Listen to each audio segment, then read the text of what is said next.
Why did China's President Xi Jinping select Tibet for his first inspection tour following the 100th anniversary of the founding of the Communist Party of China and his axial speech on July 1st?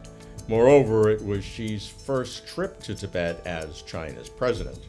According to official media, Xi visited Tibet on the occasion of celebrating the 70th anniversary of the peaceful liberation of Tibet, when, as put forth in China, Tibet was freed from the system of slavery.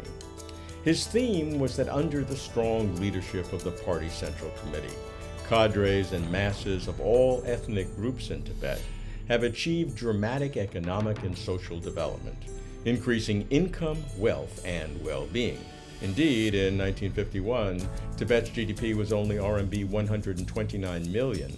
In 2020, its GDP exceeded RMB 190 billion, an increase of almost 1,500 times. In 2020, Tibet's retail sales of consumer goods was more than 2,000 times larger than in 1959.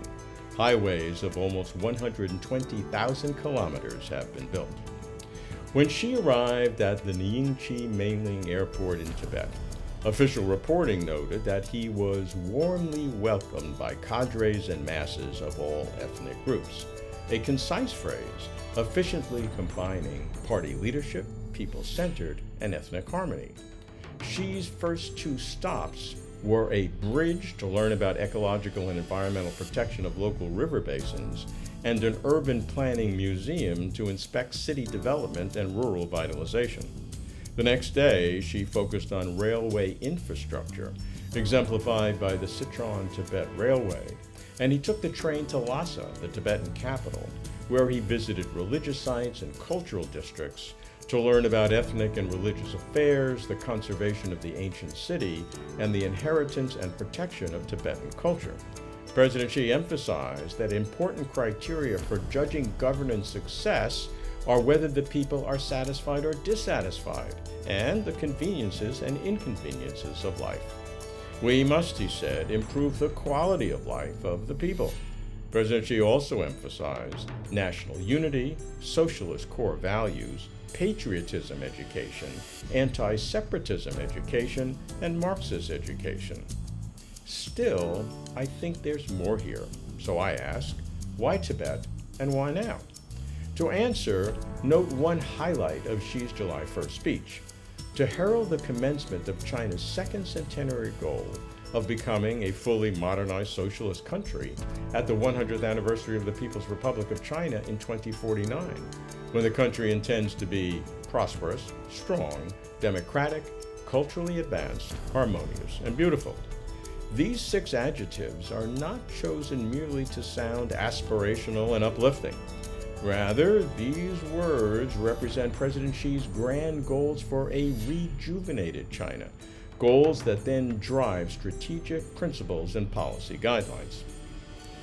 The domestic messages that President Xi is sending from Tibet are clear: ethnic harmony, ecological conservation, high-quality economic development, people's happiness, and cultural appreciation. By visiting Tibet, Xi leverages his personal example, allocating his personal political capital to encourage and to energize the country to focus on the key societal goals toward the year 2049. Less important than Xi's domestic agenda, but at this time of increasing tensions between China and the West, such as regarding Xinjiang, President Xi is also sending a trifold foreign policy message. Ethnic harmony is high on China's agenda. China is not at all defensive about its minority policies, and, pointedly, China will not buckle under international pressure. Xi's meeting with military in the region and his determination to bolster construction along Tibet's Himalayan frontier sends a message as well. Foreign media seeks to scrutinize Chinese elite politics. It is simpler and more accurate to watch where Xi goes, see what Xi does, and hear what Xi says to get President Xi Jinping's deep message.